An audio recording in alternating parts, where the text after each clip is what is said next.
नमस्ते पेरेंट्स। कई पेरेंट्स का ये क्वेश्चन आता है कि फैमिली में खुश रहने के लिए या फैमिली पूरी तरह से हैप्पी रहने के लिए हमें क्या करना चाहिए। तो अभी मैं कहता हूँ कि आप लोगों को मिलके, जैसे कि मम्मी डैडी, पेरेंट्स और बच्चों को मिलके एक सिंपल एक्सरसाइज करना चाहिए और उसमें हैप्पीनेस जो है, हैप्पीनेस कौन से लेवल पे अलग अलग हैप्पीनेस के डायमेंशन होते हैं। जैसे स्कूल में सब्जेक्ट होते हैं, तो हमें ये नहीं सिखाया गया कि हैप्पीनेस सब्जेक्ट के अलग अलग डायमेंशन कौन से हैं। तो अगर हैप्पीनेस को हमने अच्छे से समझ लिया और ये एक्सरसाइज कर लिया, जैसे कि मैं हैप्पीनेस के डायमेंशन के बारे में ये वीडियो में आपको बात करता हूँ, लेकिन गहराई में ये एक्सरसाइज कैसे करेंगे और कैसे अपने हैप्पीनेस के लेवल को जानो, या कौन से डायमेंशन में आपको कितने मार्क्स मिलते हैं और किस में आपको आगे बढ़ना है या प्रॉब्लम को सॉल्व करना है, कहाँ पे आप खुश नहीं हो। तो जैसे कि अगर कोई बच्चा हो या पेरेंट हो, मम्मी अगर बार बार बीमार गिरती है तो बॉडी अगर खुश नहीं है तो आप अपनी फैमिली को खुश नहीं कर पाओगे, तो खुशी नहीं रहेगी फैमिली में। एक व्यक्ति भी बीमार है तो आप देखो कि वो एक व्यक्ति के बीमारी के वजह से भी बाकी लोगों को भी खुशी कम हो जाती है, फैमिली की खुशी कम हो जाती है। तो हेल्थ के लेवल पे ये डायमेंशन में कैसे चेक करना है कि आप कितने खुश हो नहीं हो, ये भी ज़रूरी है। फिर माइंड, अगर माइंड में बार बार बुरी बातें या डर या टेंशन, चिंता, गुस्सा, नफरत ये अगर चलता है तो माइंड के लेवल पे अगर समझ लो डैडी खुश नहीं है, मैं हर बार ये नहीं कहता हूँ कि मम्मी खुश नहीं है, डैडी अगर खुश नहीं है, तो आप देखो कि उन माइंड के लेवल की उनकी प्रॉब्लम, उनकी माइंड बीमार है या माइंड खुश नहीं है, उसके वजह से वो गुस्सा बच्चों पे या मम्मी पे भी निकल सकता है और खुशी गायब हो जाएगी। तो उसी तरीके से कोई इमोशनली खुश नहीं है कि बहुत ज़्यादा अंदर से दुख भरा पड़ा है, दुख हो रहा है कोई कारण के वजह से, पुरानी कोई घटना के वजह से, या तो अगर आप प्रेम या हायर इमोशंस को फील नहीं करते हो, जैसे कि शांति है, प्रेम है, दूसरों को हेल्प करने की फीलिंग है, ये सब फीलिंग नहीं है, लेकिन आपको दूसरों के प्रति कंप्लेंट्स है, सामने वाले की गलती निकालने हमेशा दिखती है और सामने वाला हमारी गलती निकालता है, तो इमोशनल लेवल पे भी अगर खुशी नहीं है तो धीरे धीरे हम गहराई में सीखेंगे कि एक्सरसाइज कैसे करनी है और कौन से हर एक सब्जेक्ट में, हर एक डायमेंशन में अपने आप को खुश कैसे करते जाना है। अगर कोई 50% मिला मार्क्स तो 50 को 60 पे कैसे लेके जाना है, हर एक डायमेंशन में हम ये वर्कशॉप में सीख सकते हैं।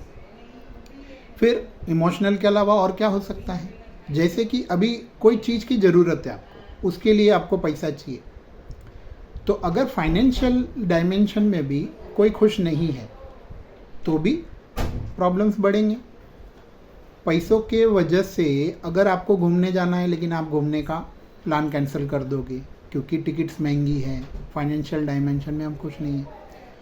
उस तरीके से आपके पास पैसा भी है, आपकी हेल्थ भी अच्छी है, मूड भी अच्छा है, लेकिन टाइम नहीं है, तो टाइम भी एक डायमेंशन। अगर आपके पास टाइम ही नहीं है, मम्मी के पास टाइम नहीं है या पापा के पास टाइम नहीं है या बच्चों के पास टाइम नहीं है एंजॉय करने का या पिकनिक में जाने का, तो भी हैप्पीनेस नहीं आएगी। उसी तरीके से और भी डायमेंशन, जैसे हम बात करते हैं कि बिगैर कोई रीज़न के खुश रहना, ये भी एक डायमेंशन है।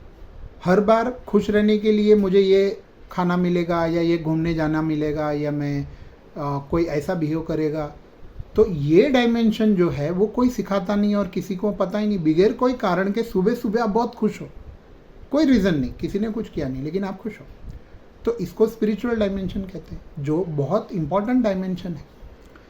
और लोग समाज में, दुनिया में, सोसाइटी में, स्कूल में, बिजनेस में आपको पसंद करते हैं, आपसे हेल्प लेना चाहते हैं, आपको हेल्प करना चाहते हैं, आपसे सीखना चाहते हैं, आपको आपको आदर्श मानते हैं, इसको सोशल डायमेंशन कहते हैं।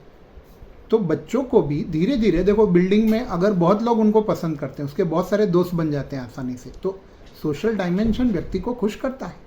अगर आप अकेले हो, खेलने के लिए कोई नहीं है साथ में, तो नेचुरली इंसान बोर लगेगा, कंटाला आएगा, दुखी होगा। तो डायमेंशन, जैसे जैसे मैं बता रहा हूँ, डायमेंशन ऐसे सब चीज़ों पे हमने फोकस नहीं किया, लेकिन हर लेवल पे अगर आपने अपनी खुशी को बढ़ाना चालू किया, और पहले तो ये एक्सरसाइज करना चालू किया कि मेरा करंट में कितना मार्क्स मिलता है मुझे, मैं अपने शरीर से कितनी खुश हूँ या कितना खुश हूँ, अपने माइंड से कितना खुश हूँ, अपने इमोशंस से के लेवल पे मैं कितना खुश हूँ। तो ये जो डायमेंशन मैंने बताए, कुछ और भी हिडन डायमेंशंस के बारे में हम बात करेंगे जब ये एक्सरसाइज हम करेंगे। तो ऑनलाइन वर्कशॉप में सबसे पहले ये एक्सरसाइज करेंगे, फैमिली को साथ में बैठ के ये एक्सरसाइज कैसे करनी है और कैसे मार्क्स देना है, कैसे पता चले कि आपको 50 मिलेगा या 70 मिलेगा या 80 मिलेगा कोई भी डायमेंशन में, उसका एक तरीका है। तो हम ये हैप्पीनेस, फैमिली हैप्पीनेस वर्कशॉप में सबसे पहले ये एक्सरसाइज को सीखेंगे। फिर हम गहराई में सीखेंगे कि अगर किसी में मार्क्स कम है तो मार्क्स को इम्प्रूव कैसे करें, और वो डायमेंशन में आप खुश कैसे होते जाओ। और धीरे धीरे हम हर एक डायमेंशन में खुश होने के बहुत सारे टेक्निक्स, इवन गेम्स खेलेंगे, फैमिली गेम्स के तौर पे हम कैसे हैप्पीनेस में आगे बढ़े और एक दूसरे की प्रॉब्लम को कैसे समझे और सॉल्व करें। तो ऐसे टेक्निक्स, गेम्स और बहुत सारे शास्त्रों में ऐसे मंत्र भी है, मुद्राएं भी हैं जो हम सीखेंगे हर एक डायमेंशन में आगे बढ़ने के लिए। ये जो वैदिक सीक्रेट्स हैं ये वर्कशॉप में हम साथ में करेंगे। तो ये फैमिली वर्कशॉप है। अगर फैमिली में से सभी लोग ज्वाइन कर सकते हैं तो और अच्छा है, एक्सरसाइज साथ में होगी और आप फटाफट सीख के इम्प्लीमेंट कर सकते हो या आपके क्वेश्चंस भी पूछ सकते हो। लेकिन अगर टाइम नहीं है किसी के पास तो फैमिली का एक मेंबर, कम से कम एक पेरेंट अगर ज्वाइन करता है तो अच्छा है, अगर उनके साथ बच्चे हैं तो और अच्छा है, नहीं तो कोई भी एक पेरेंट ज्वाइन कर सकता है।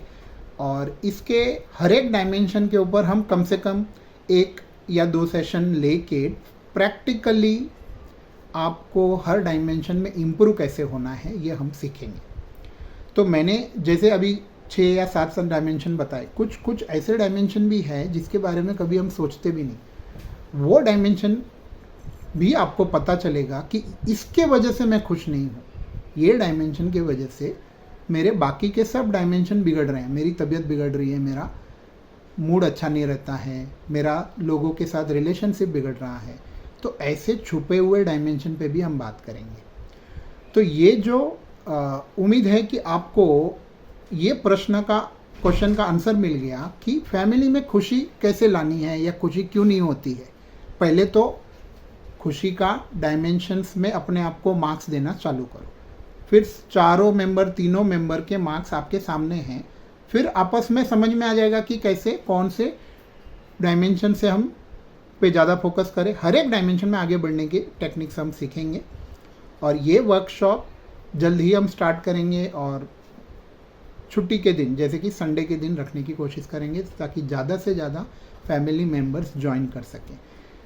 तो उम्मीद है कि आप ये वर्कशॉप से शुरू करोगे। फर्स्ट एक्सरसाइज जल्द ही हम स्टार्ट करेंगे और साथ में मिलके आपको वो एक्सरसाइज करनी है। पहले दिन ही क्लैरिटी आ जाएगी कि कहाँ पे गड़बड़ है और कैसे आगे बढ़ेंगे। Thank you.